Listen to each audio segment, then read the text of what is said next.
Today we start with another problem of linear programming. Okay, so first of all, you have to read that.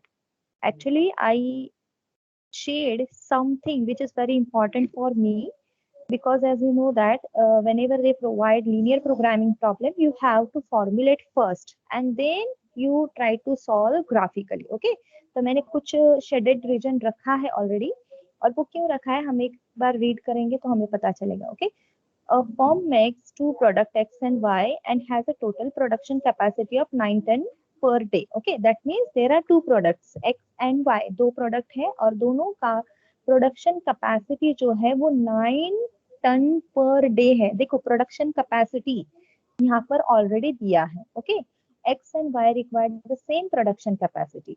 The firm has a permanent contract to supply at least 2 tons of X. Okay, the firm has permanent contract to supply at least 2 tons of X and at least 3 tons of Y per day to another company. यानी कि जो भी X and Y का supply है वो permanent supply है. At least 2 turns बोला है यानी कि 2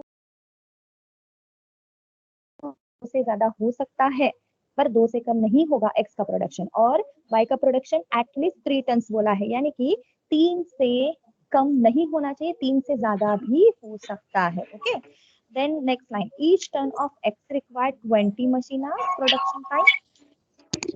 माइक म्यूट करना है, जिनका भी माइक ऑन है माइक म्यूट करना है. मैंने ऑलरेडी बताया है कि this lecture is recording. Okay, so please mute yourself. Please mute yourself.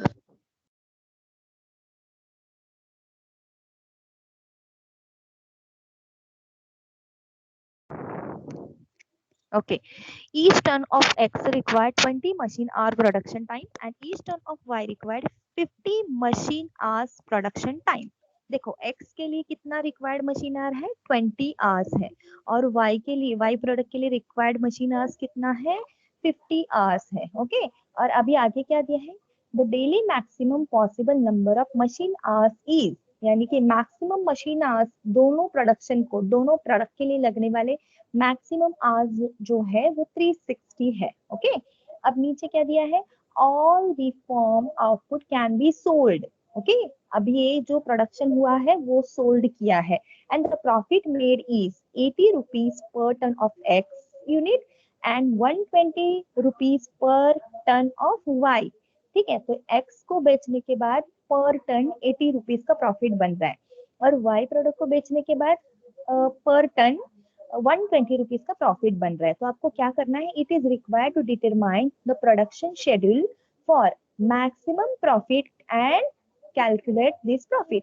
यानी कि हमें अभी प्रॉफिट मैक्सिमाइजेशन के लिए काम करना है. ओके, तो ये मुझे लगता है कि सब लोगों को ये क्वेश्चन समझ में आया होगा. अब हम इसे फॉर्मुलेट करते हैं. ठीक है, तो मैंने पहले से यहाँ पर एक टेबल बनाया है, मुझे जो लगने वाला टेबल है. देखो यहाँ पर प्रोडक्ट कौन कौन से है, प्रोडक्ट है एक्स एंड वाई. तो मैंने यहाँ पर मेरे प्रोडक्ट एक्स एंड वाई लिखे. सबसे पहले मुझे एक कंस्ट्रेंट मिला है जो मैंने ग्रीन कलर में हाईलाइट किया है. A firm makes two products X and Y and has a total production capacity of 9 ton. यानी कि प्रोडक्शन कैपेसिटी कितना है एक्स एंड वाई का, एक्स एंड वाई का प्रोडक्शन कैपेसिटी जो है वो 9 टन है. यानी कि एक्स प्लस वाई जो भी प्रोडक्शन बन रहा है उसका कैपेसिटी, यहाँ पर मैं less than and equal to का सिंबल लेने वाली हूँ. Okay, less than and equal to का क्यों, क्योंकि प्रोडक्शन कैपेसिटी ये 9 है. ओके, यानी कि ये मैक्सिमम जो है वो 9 है, 9 से कम भी हो सकती है. तो production capacity is one constraint. Okay, now next constraint, a firm has a permanent contract to supply at least 2 tons of X and at least 2 tons of Y per day to another company. Okay, तो यहाँ पर क्या हो रहा है supply. Okay, second constraint मुझे मिला है सप्लाई. अब X क्या है, X का देखो at least 2 tons of X, at least 2 tons of X. इसका मतलब क्या है, X is greater than and equal to, sorry, X is greater than and equal to 2. यानी कि एटलीस्ट का मतलब क्या होता है, 2 चलेगा, 3 चलेगा, 4 चलेगा, 5 चलेगा, इनफाइनाइट चलेगा. पर एक नहीं चलेगा, जीरो नहीं चलेगा, यानी कि दो से ज्यादा ही होना चाहिए। ओके, और दूसरा क्या दिया है, वाई। वाई क्या है, Y at least 3 tons of Y per day, यानी कि वाई का कैपेसिटी कितना दिया है उन्होंने, वाई का कैपेसिटी दिया है at least 3 tons. Okay, that means Y should be greater than और इक्वल टू 3। अब यहाँ पर हमें सप्लाई का कंस्ट्रेंट मिल गया। Now next constraint that is each tons of wire required 20 machine hours production time and each ton of wire required 50 machine hours production time. Okay, अब मेरा production के लिए जो मशीन आवर्स लगने वाले हैं ये भी मेरा एक कंस्ट्रेंट है। तो x के लिए कितने मशीन आवर्स लग रहे हैं, x के लिए लग रहे हैं 20 मशीन आवर्स।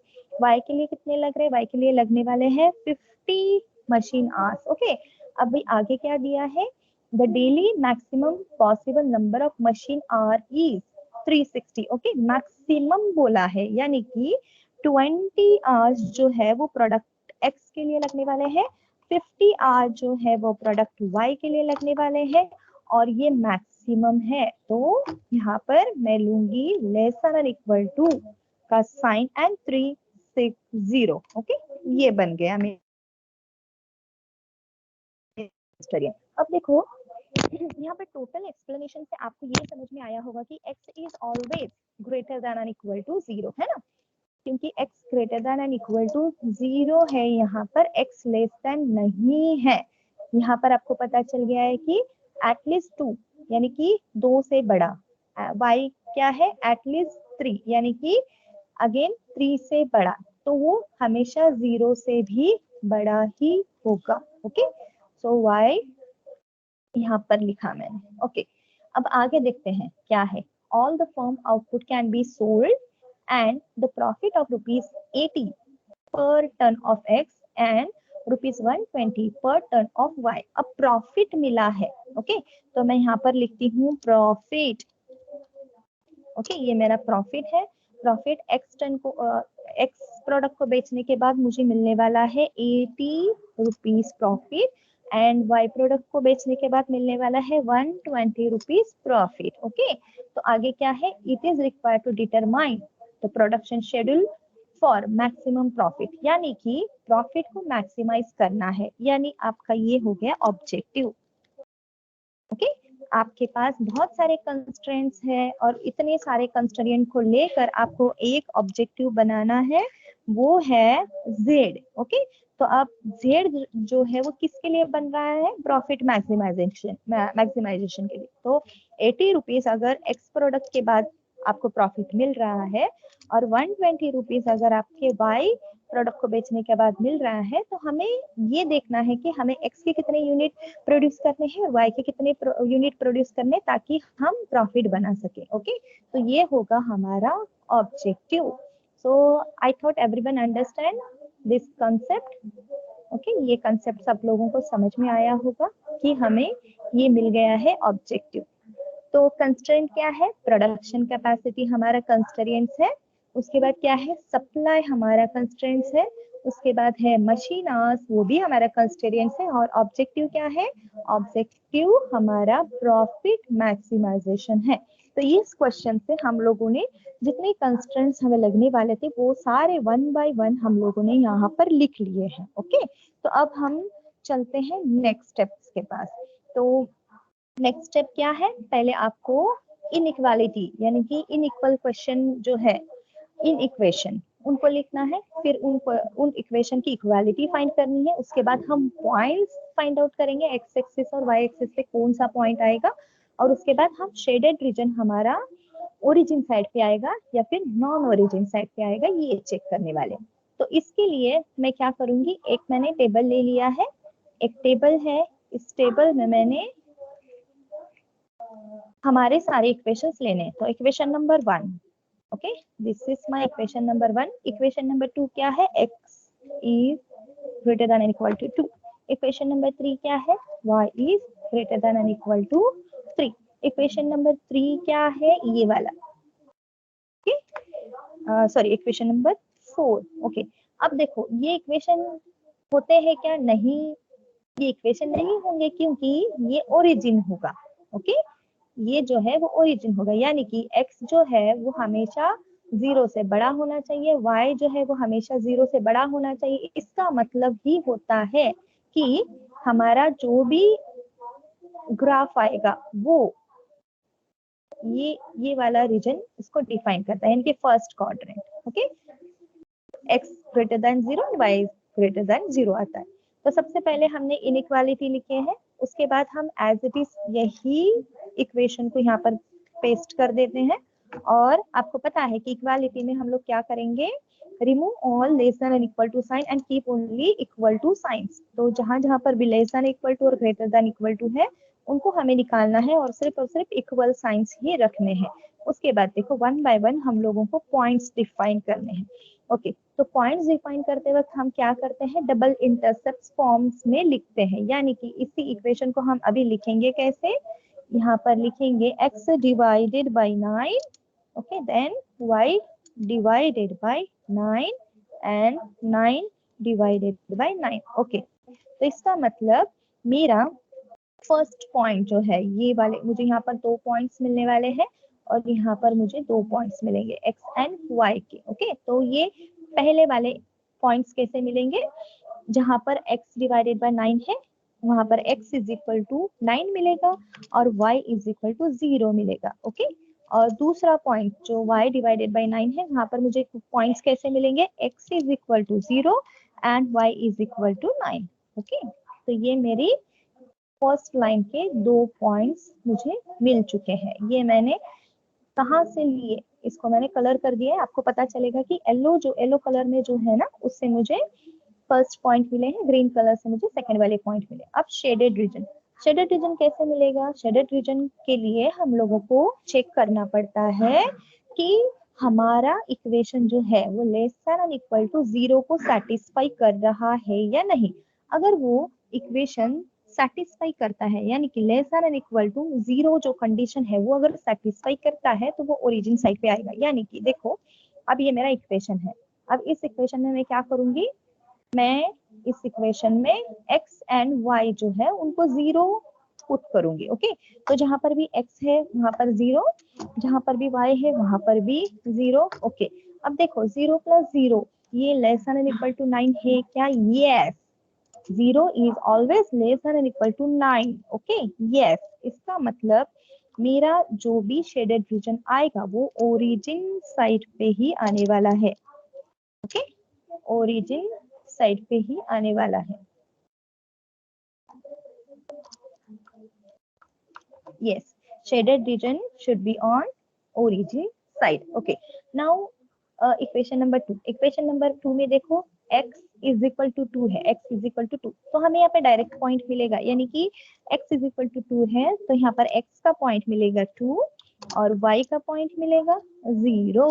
ओके, तो यहाँ पर देखो आप लोगों को क्या चेक करना है, x का वैल्यू आपको यहाँ पर 0 रखकर देखना है। ओके, देखो यहाँ पर मैं x का वैल्यू क्या करूंगी, 0 रखूंगी। 0 greater than and equal to 2 है क्या, नहीं, 0 greater than and equal to 2 नहीं है, तो क्या होगा, नो नो, तो अभी यहाँ पर होगा non origin side. Okay, non origin side, तो जो भी लाइन आएगा वो ओरिजिन साइड के अपोजिट में आने वाला है। शेडेड रीजन जो है इस लाइन का वो ओरिजिन के अपोजिट साइड में आने वाला है। ओके, तो अब मुझे यहाँ पर तीसरे इक्वेशन के लिए मिलेगा point y is equal to 3। तो y इज इक्वल टू 3 है, इसका मतलब x इज इक्वल टू 0 मिल रहा है, y इज इक्वल टू यहाँ पर मुझे 3 मिल रहा है। ओके, तो अब मैं इस इक्वेशन में y के वैल्यू 0 इंसर्ट करके देखने वाली हूँ। Yes, 0 is always greater than or equal to 3, no, again it is on non origin side, यानी कि शेडेड रीजन इसका भी नॉन ओरिजिन साइड पे ही आने वाला है। अब मैं तीसरा इक्वेशन लूंगी। ओके, तीसरा इक्वेशन, फोर्थ इक्वेशन का हम लोग क्या करेंगे, डबल इंटरसेप्ट फॉर्म पहले फाइंड आउट करेंगे, उसके बाद हम लोगों को कुछ पॉइंट्स मिलने वाले हैं जो पॉइंट्स हम लोग यूज करेंगे। ओके, और उसके बाद हम चेक करेंगे कि ये शेडेड रीजन कहाँ पर आ रहा है। देखो यहाँ पर मैंने 360 को 20 से डिवाइड किया, तो यहाँ पर आंसर क्या आ रहा है, x डिवाइडेड बाय 18। ओके, तो 20 को 360 को मैंने 20 से डिवाइड किया, तो यहाँ पर आ रहा है 18 आंसर। तो x डिवाइडेड बाय 18 आया। अभी उसके बाद यहाँ पर आएगा y डिवाइडेड बाय 7.2। ओके, 7.2 क्यों आ रहा है, क्योंकि हमने यहाँ पर डिवाइड किया है 360 को 50 से। ओके, देखो यहाँ पर मैं 360 डिवाइडेड बाय 50 कर रही हूँ, तो 7.2 आया। ठीक है, तो अब मैं यहाँ से पॉइंट ले रही हूँ। आप लोगों को पता है पॉइंट्स कैसे लेने हैं। यहाँ से हमें 2 पॉइंट्स मिलेंगे और यहाँ से हमें 2 पॉइंट्स मिलने वाले हैं। ठीक है, तो पहले हम पहले पॉइंट्स लिख लेते हैं। यहाँ पर x का पॉइंट्स मिल रहा है मुझे 18। ओके, y का पॉइंट मिलेगा 0। तो अभी दूसरे पॉइंट्स मुझे कैसे मिलेंगे, देखो यहाँ पर मुझे x का पॉइंट मिल रहा है 0 और y का पॉइंट मिल रहा है 7.2। ठीक है, तो ये मेरे सारे पॉइंट्स जितने मुझे चाहिए थे वो मिल गए हैं। अब इसको भी मुझे शेडेड रीजन के लिए देखना है कि इसका शेडेड रीजन कहाँ पर आ रहा है। ओके, तो मैं ये यहाँ पर इक्वेशन ले रही हूँ। इस इक्वेशन में मैं 0 इंसर्ट करके देखूंगी। 20 इंटू 0, एक्स का वैल्यू 0 डाला है, उसके बाद 50 into 0. Okay, now check that whether your value is less than or equal to 0. तो आपको ये पता है कि whenever you multiply any value with 0 then output will be 0. देखो यहाँ पर 0 is less than or equal to 360, तो क्या होगा, yes your line should be shows shaded region at origin side. तो ओरिजिन साइड पे कौन कौन से लाइन आ रहे हैं, ये वाला फर्स्ट वाला लाइन जो है ये हमारा ओरिजिन साइड पे आएगा, और ये वाला है वो भी ओरिजिन साइड पे आएगा, और बाकी जो है ये 2 बचे हुए जो है नॉन ओरिजिन साइड पे आने वाले हैं। ओके, तो मैं यहाँ पे ऑलरेडी मैंने लिखा है, तो ये मुझे ये पता है कि फर्स्ट लाइन जो है ओरिजिन साइड पे है, तो मैं जो भी ओरिजिन साइड पे है मैं उनको थोड़ा सा अलग कलर कर देती हूँ। ये है मेरा ओरिजिन साइड वाला। ओके, यस, और ये वाला लाइन भी है मेरा ओरिजिन साइड वाला, और दोनों जो है बचे हुए x is equal to 2 and x is equal to 3, ये दोनों जो है वो नॉन ओरिजिन साइड पे आ रहे हैं। ओके, अब हमें यहाँ पे डायग्राम ड्रॉ करनी है। देखो मैं फर्स्ट पॉइंट कंसिडर कर रही हूँ। फर्स्ट पॉइंट जो है मेरा, फर्स्ट पॉइंट ये वाला। Okay, x is equal to 9 and y is equal to 0। अब x is equal to 9 and y is equal to 0 कहाँ पर आएगा, ये वाला point. Okay, x is equal to 0, sorry x is equal to 9 and y is equal to 0, यहाँ पर आने वाला है। ओके, ये वाला डॉट। अब उसके बाद देखो x is equal to 0 and y is equal to 9, x is equal to 0 and y is equal to 9, ये आएगा। ओके, तो अब मैं क्या करूंगी, ये दोनों भी पॉइंट जो है उनको इस तरह से टच कर दूंगी। ओके, यस, एक मिनट, यस, इस तरह से मैं ये लाइन को ड्रॉ कर रही हूँ। यस, अब आपको ये पता है कि इसका जो शेडेड रीजन है वो कहाँ पर है, ओरिजिन साइड पे, यानी कि ओरिजिन साइड का मतलब आता है इस वाले पार्ट में। ओके, यहाँ पर। ओके, तो ये आपको समझ में आया कि ओरिजिन साइड पे है, पर मैं ये थोड़ा सा रफ कर रही हूँ, सिर्फ यहाँ पे छोटे से लाइन ड्रॉ करती हूँ ताकि बाद में हम लोगों को यहाँ पर बहुत ज्यादा कलरिंग ना हो। ओके, सेकेंड लाइन क्या है, x is equal to 2। Okay, x is equal to 2, तो इसके पॉइंट्स क्या है, x इज इक्वल टू 2 के यहाँ पर है x is equal to 2 and y is equal to 0। Okay, x is equal to 2 and y is equal to 0, तो ये वाला लाइन। ओके, अब यहाँ पर हमें 2 ही पॉइंट्स मिल रहे हैं। ओके, उसके अलावा कोई भी पॉइंट्स नहीं है। इसका मतलब क्या है, ये जो लाइन है ये इस तरह से आएगा। ओके, ये पूरा लाइन इस तरह से आने वाला है।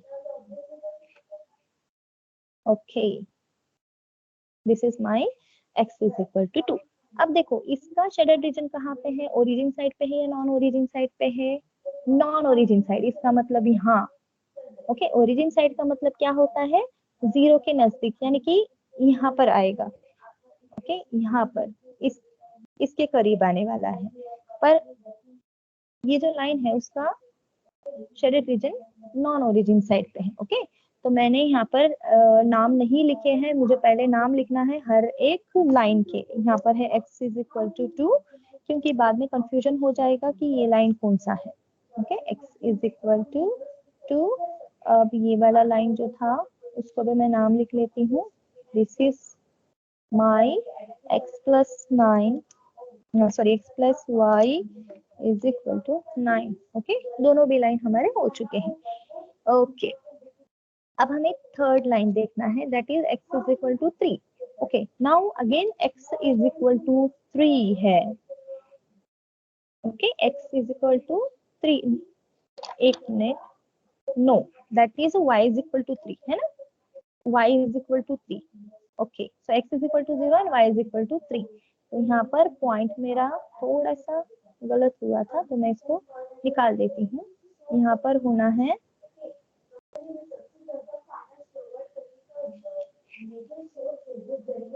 y is equal to 3, y is equal to 3। तो पॉइंट्स कौन से होंगे यहाँ पर, y इज इक्वल टू 3 का मतलब x is equal to 0 and y is equal to 3। ठीक है, चलो, तो x is equal to 0 and y is equal to 3 कहाँ पर होगा, ये वाला पॉइंट होने वाला है, क्योंकि ये जो पॉइंट है वो y एक्सिस पे 3 है। ठीक है, तो लाइन कैसे आएगा, ये ऐसा लाइन आने वाला है। ओके, अभी मैं यहाँ पर नाम लिख देती हूँ, x is equal to y is equal to 3। Okay, इसका नाम क्या है, y is equal to 3। Okay, this is y is equal to 3। अब इसका शेडेड रीजन कहाँ पर है, इसका शेडेड रीजन आप लोगों को पता चल गया है कि ये नॉन ओरिजिन साइड पे है, यानी कि ये ऊपर ऊपर की तरफ। ओके, ये ऊपर की तरफ यहाँ पर आने वाला है। ओके, चलो, अब मैं लास्ट वाला लाइन ड्रॉ करने वाली हूँ, उसमें है x is equal to 18 and y is equal to 0, first point. देखो, ये फर्स्ट पॉइंट जो है x is equal to 18 and y is equal to 0। तो x एक्सिस पर 18 कहाँ पर है, दिस इज माय 18। ओके, और x एक्सिस पे 0, y एक्सिस पे 7.2, x एक्सिस पे 0 एंड y एक्सिस पे 7.2, तो लगभग यहाँ पर है 7.2। Okay, yes, now again I draw one line। Okay, अब इस लाइन का कहाँ पर आया है शेडेड रीजन, ये इस लाइन का शेडेड रीजन आएगा ओरिजिन साइड पे, यानी कि यहाँ पर। ओके, तो देखो, अभी आप लोगों को ये समझ में आया होगा कि येलो वाला जो लाइन है उसका शेडेड रीजन जो है वो नॉन ओरिजिन साइड है। ओके, ब्लू वाला जो है उसका shaded region non origin side. देखो, नॉन ओरिजिन साइड ये जो है ये पार्ट आ रहा है, ओके, येलो वाले रीजन का, और ग्रीन वाले रीजन का भी नॉन ओरिजिन साइड। ओके, अब देखो, ये ग्रीन वाला जो लाइन है, ग्रीन वाले लाइन का जो है शेडेड रीजन आ रहा है ये पूरा। ओके, ये वाला पूरा। ठीक है, अब उसके बाद आएगा हमारे पर्पल वाले लाइन का। ओके, पर्पल वाले लाइन का पूरा शेडेड रीजन कहाँ आ रहा है, ये वाला। ओके, ओके, ये वाला। तो आप लोगों को ये समझ में आया होगा कि ये जो है ना वो कॉमन आ रहा है। ठीक है, अगर ये कॉमन है तो हम इसे क्या कहेंगे, this is our feasible region, है ना, फिजिबल रीजन ये मुझे यहाँ पर मिल गया। अब जब आपको फिजिबल रीजन मिल जाता है तो आपको करना क्या होता है, नेक्स्ट पॉइंट, नेक्स्ट टास्क क्या होता है, हमें पॉइंट्स फाइंड आउट करने होते हैं। ये हमारा फर्स्ट पॉइंट, ये हमारा सेकेंड पॉइंट, ये है हमारा थर्ड पॉइंट, और ये जो है इंटरसेक्शन वाला वो है हमारा फोर्थ पॉइंट। ओके, अब वो इंटरसेक्शन कहाँ पे हो रहा है, कौन से लाइन का इंटरसेक्शन है, वो है हमारे फर्स्ट लाइन का और हमारे फोर्थ लाइन का इंटरसेक्शन, है ना। देखो, ये वाला फोर्थ लाइन का मैंने नाम नहीं लिखा था, मैं यहाँ पर लिख देती हूँ। ये वाली फोर्थ लाइन जो है उसका नाम क्या है हमारा, ये है हमारी 20x plus 50y is equal to 360। Okay, ये हमारी लाइन है। तो ग्रीन वाली लाइन का नाम क्या है, ग्रीन वाली लाइन का नाम है हमारे x plus y is equal to 9। Okay. और पर्पल वाली लाइन का नाम क्या है हमारा, 20x plus 50y is equal to 360। और ये इंटरसेक्शन जो मिला है, ये वाला पॉइंट, ये जो पॉइंट मुझे मिल रहा है, ये इस पॉइंट को मैं नाम दूंगी यहाँ पर डी नाम दूंगी। ओके, ये जो डी है वो मुझे इंटरसेक्शन से मिल रहा है दो लाइंस के, और वो दो लाइंस कौन से हैं, वो दो लाइन है x plus Y is equal to 9 और 20x plus 50y is equal to 360। Okay, बाकी जो पॉइंट्स हैं उन पॉइंट्स के हम यहाँ पर 1 बाय 1 पॉइंट्स लिख लेंगे। चलो, ये मुझे फर्स्ट पॉइंट मिला था, इसको मैं लिखूंगी ए। ओके, ए पॉइंट कहाँ पे मिल रहा है मुझे, देखो ग्राफिकली अगर आपने ग्राफ ड्रॉ किया है तो आपको समझ में आ रहा होगा। एक्स एक्सिस का क्या है, ये वाला पॉइंट एक्स एक्सिस का 2 है, और वाई एक्सिस का क्या है, लगभग लगभग 6.5 या फिर 6.4 है। देखो ये, ओके, 6.5 या 6.4। तो मैं यहाँ पे लिख लेती हूँ a is equal to x का वैल्यू क्या है, एक्स का वैल्यू है 2, y का वैल्यू क्या है, y का वैल्यू है 6.4। आपके ग्राफ पेपर पे 6.4 ही आया होगा। ओके, देखो उसके बाद में ये वाला पॉइंट ले रही हूँ, that is my B point. Okay, ये है मेरा बी पॉइंट।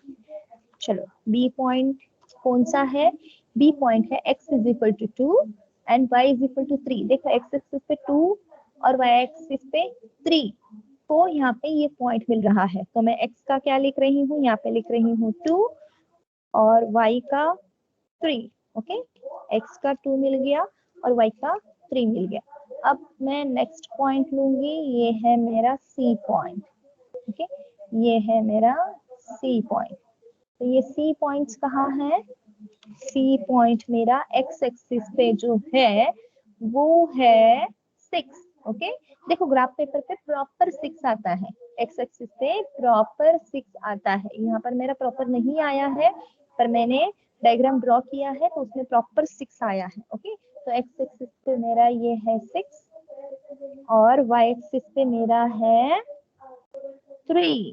ओके, तो ये मुझे मिल गए हैं ए बी सी पॉइंट्स। अब मुझे मिलाना है डी पॉइंट्स। अब डी पॉइंट्स मैं कैसे लूंगी, डी पॉइंट तो हमें कैलकुलेट करके ही मिलने वाला है। और कैलकुलेशन कैसे होगा, हमारे दो लाइन को यहाँ पे जहाँ पे इंटरसेक्ट किया है, ठीक है, दो लाइन का पॉइंट जहाँ पे भी कनेक्ट हुआ है, उन दो लाइन के इक्वेशन को सॉल्व करने के बाद ही हमें हमारा डी पॉइंट्स मिलने वाला है।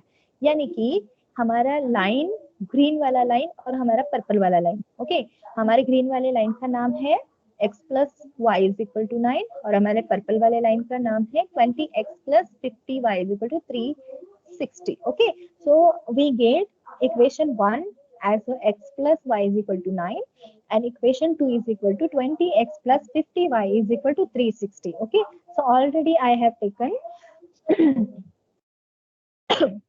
equation 1 and equation 2. Okay, now first task is we have to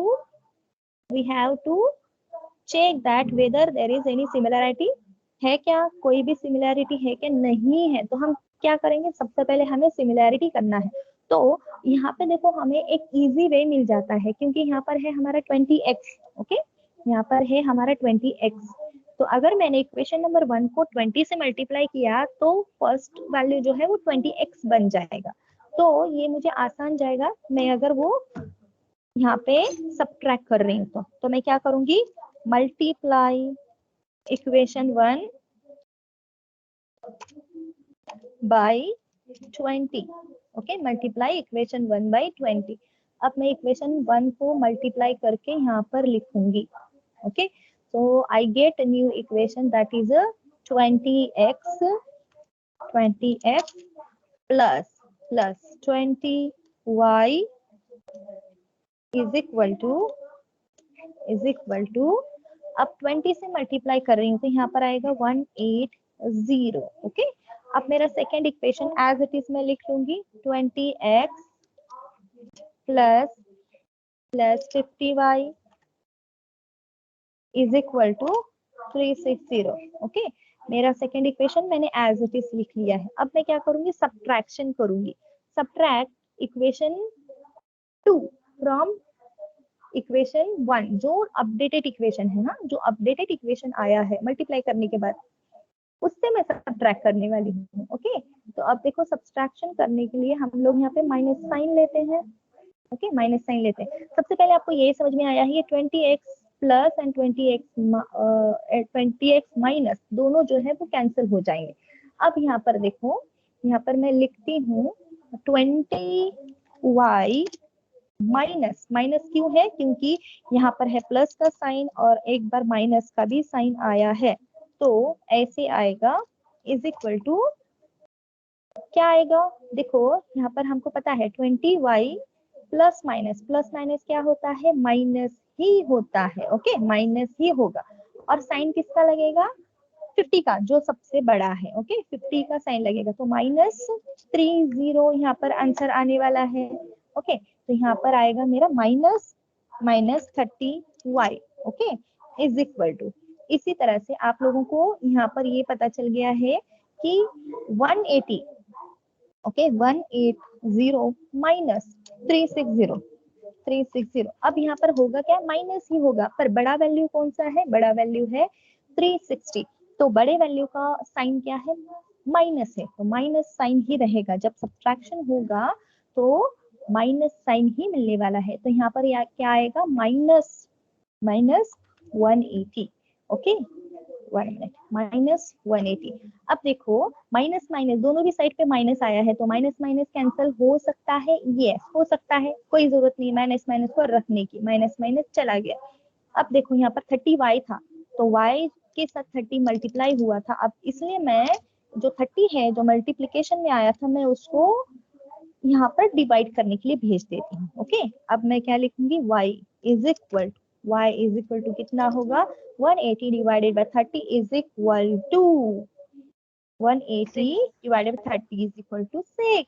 Okay, so y is equal to 6. अब हमें y का वैल्यू क्या मिला है, y का वैल्यू जो मिला है that is 6. Okay, so मैं यहाँ पे लिख लेती हूँ, put y is equal to 6 in equation 1। आपको इक्वेशन 1 में रखना है, आपको इक्वेशन 2 में रखना है, किसी भी इक्वेशन में आप रख सकते हो। ओके, तो मेरा इक्वेशन नंबर 1 क्या है, x plus Y is equal to 9। Okay, तो अब मैं क्या कर रही हूँ, y का वैल्यू जो है यहाँ पर इंसर्ट करने वाली हूँ। ओके, y का वैल्यू आया था मेरा 6। Okay, 6 is equal to 9। तो अभी क्या होगा, यहाँ पर जो है x जो है वो प्लस है, तो वो यहाँ पर दूसरे साइड जाएगा, तो वो क्या होगा, यहाँ से माइनस होगा। यस, तो मुझे x का वैल्यू मिलेगा, x is equal to 3 minus 6 is equal to 3। तो मुझे दो वैल्यूज मिल गए, x का क्या है, x इज इक्वल टू 3 है, और y का क्या है, y इज इक्वल टू 6 है। तो ये पॉइंट में यहाँ पर लिखने वाली हूँ। ओके, जो मैंने यहाँ पर क्वेश्चन मार्क रखा था, अब मुझे यहाँ पे दो पॉइंट्स मिल गए, दो वैल्यू मिल गए हैं डी के वैल्यूज में देखो, x is equal to 3 and y is equal to 6। Okay, तो x इज इक्वल टू 3 है, y इज इक्वल टू 6 है। Okay, now we get all points. अब जो भी पॉइंट्स है उसमें आप लोगों को क्या करना है, उसमें जो भी पॉइंट्स आप लोगों को मिले हैं वो पॉइंट यूज करके z फंक्शन जो है वो मैक्स कहाँ आता है, यानी कि आपको कितना प्रोडक्शन करना चाहिए ताकि आपका प्रॉफिट बढ़ जाए। तो मैं क्या करूंगी, 1 बाय 1 ये मेरे x के सारे पॉइंट्स जो है मैंने लिए थे वो यहाँ पर 1 बाय 1 लिखूंगी। ओके, यस, चलो, तो a के पॉइंट्स क्या है, मुझे a के दो पॉइंट्स मिले थे, वो दो पॉइंट्स कौन से हैं, a के x इज इक्वल टू 2 है and y is equal to 6.4, x is equal to 2 and y is equal to 6.4। Okay, ये दो पॉइंट्स मुझे a के मिल गए। अब b के पॉइंट्स क्या है, b के पॉइंट यहाँ पर है, ये वाले यहाँ पर मुझे b के पॉइंट्स जो है, b के पॉइंट क्या है, x is equal to 2 and y is equal to 3. x is equal to 2 and y is equal to 3. Okay. अब उसके बाद मुझे सी के पॉइंट चाहिए। सी के पॉइंट्स क्या है? सी में x इज इक्वल टू 3 है and y is equal to x is equal to 6 है और y इज इक्वल टू 3 है। ओके, सी में x is equal to 6 and y is equal to 3 है। ओके, और अब लास्ट पॉइंट जो हमने कैलकुलेट किया था, यहाँ पर है हमारा x is equal to 3 and y is equal to 6। x is equal to 3 and y is equal to 6. Okay, now we need our max function. Okay, तो max function क्या है? ये वाला प्रॉफिट मैक्सिमाइजेशन के लिए जो हमने लिया था, तो ये वाला हमारा मैक्स फंक्शन है। मैं यहाँ पर इसे ले रही हूँ। Okay, this is my max function जिसे मुझे मैक्सिमाइज करना है। अब मैं क्या करूंगी? 1 बाय 1 जो है ना, a के वैल्यू, b के वैल्यू, c के वैल्यू, d के वैल्यू यहाँ पर इंसर्ट करने वाली हूँ, चेक करने वाली हूँ कि कहाँ पर मुझे मैक्सिमम प्रॉफिट मिल रहा है। तो मैं फर्स्ट ये a के पॉइंट्स जो है मेरे z इक्वेशन में डालूंगी। ओके, तो z मैक्सिमम करना है मुझे। z is equal to 80 into x का वैल्यू क्या है मेरा? यहाँ पर x का वैल्यू आया है 2 प्लस 120, y का वैल्यू क्या है मेरा? 6.4। ओके, तो ये यहाँ पर 80 इंटू 2 जो है वो आपको 60 मिल जाता है, और यहाँ पर मल्टीप्लीकेशन करने के बाद आपको मिलेगा 120 इंटू 6.4 मिलेगा आपको 768। ओके, और इसका एडिशन होने के बाद मिलता है 928। चलो, अब मैं नेक्स्ट वाला मेरा वैल्यू लेती हूँ। नेक्स्ट वाली वैल्यू क्या है? x इज इक्वल टू 2 है and y is equal to 3 है। Okay, now z is equal to 80 into bracket 2 plus 120 into bracket 3। Okay, तो ये जो वैल्यू है यहाँ पर आएगा मेरा 160, और ये जो है 120 इंटू 3 करने के बाद आ रहा है 360। ओके, और दोनों का एडिशन होने के बाद यहाँ पर आपको मिलेगा 520। ओके, लगभग 520 करेक्ट है ना मेरा? 520, यस, मुझे लगता है ये करेक्ट है मेरा कैलकुलेशन। यस, हाँ। अब यहाँ पे z का वैल्यू होगा, z में 80 into bracket 6, okay, plus 120 into bracket कितना है? 3। एक मिनट है, 120 इंटू ब्रैकेट है 3। ओके, अब देखो यहाँ पर मुझे लगभग वैल्यू मिलने वाला है 840। मैं कैलकुलेट करके देखती हूँ। 360 and 80 into 6। Okay, 80 into 6 is equal to 480 plus 360 is equal to, addition करने के बाद मिलेगा मुझे, यस, प्लस 360, तो यहाँ पर है 840। Okay, 840। Okay, now next one, that is z is equal to 80 into 3 plus 120 into 6। Okay, तो यहाँ पर मुझे मिल रहा है 80 into 3 240 प्लस मिलेगा यहाँ पे 120 इंटू 6 कितना मिल रहा है? 720।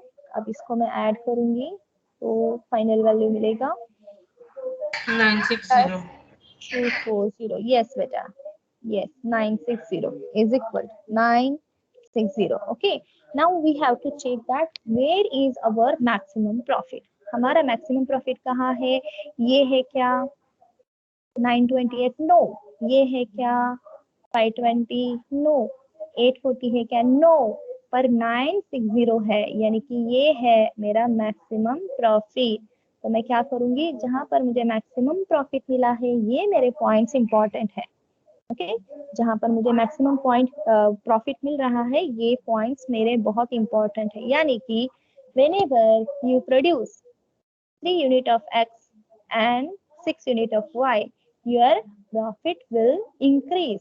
तो आपको प्रोडक्शन कैपेसिटी कैसा करना है, X के 3 यूनिट बनाने हैं और Y के आपको 6 यूनिट बनाने हैं ताकि आपका प्रॉफिट मैक्सिमाइज हो. This is our final answer. Okay. So hope so everyone understand this example, today's example, or anybody have any query, any doubts, please ask me. Okay.